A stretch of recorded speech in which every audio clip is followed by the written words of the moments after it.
Not convinced it ain't no acting or accident what the track emits. You strapped with gas that you ain't even practiced with. The fact is, welcome to 3-Count Commentaries. So I literally just did a video where I talked about how WWE does not have a draft class similar to the NFL or the NBA, in which it's going to keep bringing in 22, 23-year-olds, kind of like those leagues do. And then the very next day, they dropped the NIL, the name, image, likeness program, which was started earlier in 2021 when college football players, but collegiate athletes have the ability to monetize their own name and likeness, which they did not have before. So now they can make money off of their name and likeness. And a lot of athletes have jumped on this. Gable Steveson this is how he was able to get signed to WWE. And now WWE is going to start up their own little program called WWE NIL Next in Line. So we're going to read this, then I'm going to discuss it and say why it's a good thing. I know some people don't like it. I have not seen any intelligent arguments against it so far. Before we get into it, though, Wrestling Soup and I had a discussion on Twitter about this, about whether this was going to be, they were going to offer grants or scholarships. Well, I know that WWE did offer grants and scholarships when they worked with Full Sail, but that was mostly they paid for the wrestlers when they were in college. I do know that too. But they also paid for, because Full Sail, when they did that whole thing, it was for people in production. So the camera guys, soundboard, stuff like that. They paid for a lot of them to go through college, and they had grants and scholarships and all that kind of stuff. So I would imagine it would be the exact same thing here, but I'm sure it's going to be a little bit different because these students, it's a little bit different. So let's discuss this thing. It says WWE today announced the launch of a groundbreaking NIL program that will provide a clear pathway from collegiate athletics to WWE. Following a historic new policy by the NCAA effective July 1st, 2021, which ushered in the NIL era, allowing college athletes the ability to monetize their name, image, and likeness, WWE has constructed a comprehensive program to recruit and develop potential future superstars. Dubbed Next in Line, the NIL program aims to enhance the talent development process through collaborative partnerships with college athletes from diverse athletic backgrounds. Quote, the WWE NIL program has the potential to be transformational to our business, said Paul Levesque, WWE Executive Vice President, Global Talent Strategy and Development. By creating partnerships with elite athletes at all levels across a wide variety of college sports, we will dramatically expand our pool of talent and create a system that readies NCAA competitors for WWE once their collegiate careers come to a close. All athletes partnerships will feature access to the state-of-the-art Performance Center in Orlando, Florida, in addition to resources across the organization, including brand building, media training, communications, live event promotion, creative writing, and community relations. Upon completion of the NIL program, select athletes may earn an exclusive opportunity to be offered a WWE contract. In September, WWE announced its first NIL deal with heavyweight freestyle wrestler Gable Steveson, who captured a gold medal at the Tokyo Olympics. The agreement allows Steveson to return to the University of Minnesota for his senior season, where he is defending his NCAA National Championship while beginning his superstar training with WWE. WWE will unveil the first class of NIL partnerships in the next coming weeks. All right. So if you looked at NXT 2.0, you will notice that there are a lot of collegiate wrestlers there. Tony D'Angelo, the Creed brothers. I believe the other chick who won a gold medal, I never can remember her name. Is it Tamira Mensa Stock? I can't remember her first name to save my life. But I'm pretty sure she might end up getting signed on too. Even though I think she's out of college though. But this allows them to basically create a draft class. So when Nick Khan was having these conversations and he was talking about moving away from the independents, this is what he meant. This was the plan from the beginning. The plan was to cut off the independents and to start picking athletes straight from college, which, you know what, is genius, because it's literally what the NFL does. It's literally what the NBA does. The only difference is it's a different environment. WWE, because it's a work, you have to, and they're going to be across, the NFL isn't going to start drafting baseball players and tennis players, but WWE might. If a tennis player is, a fine athlete, has a good look, and is interested, WWE will sign a tennis player. It's not just going to be collegiate wrestlers. I wouldn't be surprised if you see UFC do something similar to this. They will be smart to do so. UFC is always, playing one step behind WWE for some reason anyway, when they should be one step ahead. This is something, especially since they missed out on the whole Gable Steveson sweepstakes. Dana White really needs to be on this, because one of the things that, especially when it comes to collegiate wrestling, one of the reasons why collegiate wrestlers go into pro wrestling is because there is no money in amateur wrestling. UFC needs to get in there and start showing some of these guys, look, there is money in amateur wrestling. Yes, you have to learn how to take a punch and how to throw a punch, but there is some real money, and you could become a champion and a world champion in collegiate wrestling. I forget who the guy was. I think it was Jason Burrows. Is that his name? He was national champion, I think, or something like that. And he was talking to Joe Rogan about why he won't do UFC. And he danced around it. But the whole point is he just didn't want to take a punch, Like, that's really, when you're a wrestler, you don't get punched. But if you go to UFC, they're going to punch you. They're going to kick you in the knees and stuff like that. So it takes a certain kind of individual to make that jump from amateur wrestling to MMA. You have to want to do it. And a lot of these amateur wrestlers don't really want to do it. But I think if UFC gets in there early enough and starts telling these guys, hey, you got to learn how to take a punch, bruh, you'll be good. Once you learn how to take a punch, you already got the amateur background. You could build on that. I don't see why they wouldn't do it. But of course, that's just a secondary thing. I think WWE is doing the right thing here, because this is what they want. They're probably going to be targeting a lot of the smaller schools with their amateur wrestlers and football players who probably will go undrafted in the NFL. They're likely not going to be in the same talent pool as the NFL. I did see somebody say that, like, is WWE going to be competing for the same talent with the NFL, which means they might even have to overpay certain people. They're not going to do that. I think Gable Steveson was a unique case where they were in that bidding war with UFC. I don't think WWE would do that too often. I don't think they're going to go out there and try to let this guy drive his cost up by playing UFC against WWE and back and forth. And then even after he signed, Gable Steveson was like, oh, I wish UFC would have offered me more money. It's like, I wouldn't have. I don't see WWE getting themselves into that too many times. I think they're probably going to find some guys who got cut early or something like that. And they're probably going to say, okay, hey, how about pro wrestling? It's very, very rare they're going to go after like the national champions and stuff like that. They may do it here and there. They're going to make an offer, of course. But if UFC come in and back the Brinks truck up, they're probably just going to let UFC take them, which is why I mentioned UFC in this video.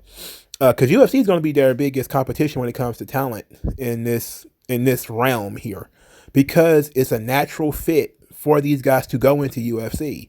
For the amateur wrestlers. Now, football players, of course, the issue is going to be the NFL, but the NFL is going to be looking at the best of the best. The elite football players. WWE is not going to be in the running for the elite football players that are going to come out of college. WWE is still going to be the place for people who washed out of the NFL. So if, when a guy like Top Dollar, for instance, he's in his early 30s and his football career is over, he still can go do WWE. A guy who's an amateur wrestler, say he washes out of UFC like Riddle did, he can still do WWE. So it's not you're not really losing that much by not giving a guy $100,000 or $1 million or whatever when he was 22 and then you wait 10 years and you can get him for half that because now he needs a job, which is what they did to Kurt Angle. Kurt Angle, they offered him all that money when he was an Olympic gold medalist, and he was like, nope, I don't want it. I don't want to do that fake stuff. And then when he fell down on his ass and he needed money, they was able to catch him for, what did he say? Did he say it was half? I don't know if it was half, but it wasn't the amount that they offered him at first. So, they do this stuff. But I also think, and this is very sad to say, that, this decision is probably why they had no problems getting rid of Gerald Briscoe. For those of you who don't know, Gerald Briscoe was the recruit. He would actually look at these amateur wrestlers and pick these guys and send them to WWE. That was part of his job. Jim Ross used to do that with football players and wrestlers also. So they don't need those guys anymore, because now they're going to probably have people in athletic departments in these universities calling them saying, hey, we got a wrestler here. He's not going to be the gold medalist. He might be, third or fourth best in the state, but, he needs a gig. Can you help him out? What can we do for him? And that might be good. And they're probably going to be able to score a lot of good talent. The one of the bigger issues that I saw, without going into any real detail about it, because I didn't read all the negativity about it, I just know that some people are saying, oh, WWE is firing so many talent, why are they bringing in people? They're not bringing in anyone yet. These name, image, and likeness things are just putting people under contract, letting them finish school, and all that kind of stuff, and then having a gig waiting for them afterwards. So it's not that big of a deal. And plus, it seems like the program is going to be different from an actual contract, that you get offered a contract at the end of the program. So they're going to be able to look and see how you develop and if you're good enough or if you have the right passion. So there's bound to be some people that come into the program that don't make it and may still be interested in wrestling and go and do independence or go do AEW or go to Impact or something like that. So this could actually be good for the entire industry. And that's what's one of the things that I think people kind of forget, is that WWE can introduce, through their shenanigans, talent to the industry. Because a lot of these people aren't going to stay, and WWE is not going to want to keep all the people that they sign. So, ultimately in 10, 15 years, they could sign some guys today. And then in 10, 15 years, this guy's still 28, 29, he's 30, 31 or whatever. And if he gets cut from WWE or whatever, he can just go on to the independents. And if he's any good, he'll get picked up and everything will turn out fine. But WWE has had a difficult time, somewhat difficult time recruiting talent. They've been doing so all over the world. They've, like 2 or 3 of their internationally recruited talent, what was his name? Oh God. I was about to call him, his name was, the Tiger guy who, fought at Bloodsport. What's his name? I was about to call him Tiger Jahudi. But I think Adrian Jahudi was his name in Evolve. I can't remember what his name was in NXT. Well, it'll come to me eventually. But Ty Conti is another one. The other, I think he's Brazilian. The other guy, they recruited them from Brazil, and they can do that stuff. WWE can always find these talent, but it's a little bit more difficult because some of these people have careers already, and you have to retrain them almost completely for wrestling. But with this collegiate system, you're getting them while they're still young enough, and learning is easier, and they haven't taken 100 bumps, and they don't have 10 or 15 years of baggage doing something else. Like that's a big issue with football players, despite the fact that football players make the best wrestlers, not amateur wrestlers. Actually, amateur wrestlers actually, I know that's kind of sacrilege to say, because what about Luthez and what about yada yada yada? It's like, yeah, when you think about who your favorite pro wrestlers are, with the exception of maybe Kurt Angle and maybe a couple of other guys, most of them are not going to be amateur wrestlers. Either they're going to be straight up performance guys like Shawn, or they're going to be football players like Roman, like Goldberg, Cena. I think Hogan played football too. Very few of them are going to be basketball players, but football players, because football, like basketball, is one of those things that they dedicate their lives to very early. They tear up their knees and they get concussions and stuff. Just because you're 16 doesn't prevent you from getting a concussion. So if a kid is playing high school football and he's been playing football his whole life, and now he gets to college and he can't make the team anymore, and WWE comes along and says, hey, we want to offer you this NIL opportunity, and then they see this kid's got a history of concussions, he's useless. Like, there's nothing they can do. The kid's already damaged goods. And for football players, that's a big problem. Busted up ankles, busted up knees. It's going to be a problem. Even if for a kid who's 24 or 25, those are really damaging injuries, and you never really bounce back from it. It's the kind of stuff that you wouldn't get signed at the NFL Combine for. So that's going to be difficult. That's why I think like the amateur wrestlers are probably going to be more their speed, but they're going to be looking at everybody from everywhere, probably amateur martial artists and stuff too. And it's a great program. It's a great opportunity for a lot of young people, and WWE's dedication to getting younger. Not waiting until guys are in their 40s and signing them. Fuck. I mean, why would you want to do that? I know it's weird to some people and they don't understand. Why would you want to sign some 22-year-old with no history of wrestling when you could sign, this guy who spent 15 years in Ring of Honor? It's like, sure, he's got the experience, but he's also got 15 years of bumps. He's got 15 years of injuries. He got 15 years of bad habits, 15 years of baggage. This kid, if he turns out to be something, doesn't have any of that. It's almost a clean slate. Like, it's bad enough they're dealing with Gable Steveson and his baggage, So, he was accused of rape, for those of you who don't know. So these situations is easier for the company in order for them to bring in fresh talent that they want to, and let's just be honest too, they're going to be relatively inexpensive in comparison to somebody with 15 years of experience. So you're bringing in younger talent, fresher talent. They're going to be less expensive. They're going to be able to help the kids, again, grants, scholarships, all types of trainings that they could be able to go through. They're going to have access to the performance center. It's going to be badass, man. It has a ton of opportunity in it. And I did see one really good critique of this, and that is somebody says that Triple H is the mouthpiece for Nick Khan concept. And to be quite honest, Triple H didn't know this was going to happen. Nobody knew this was going to happen when he created NXT.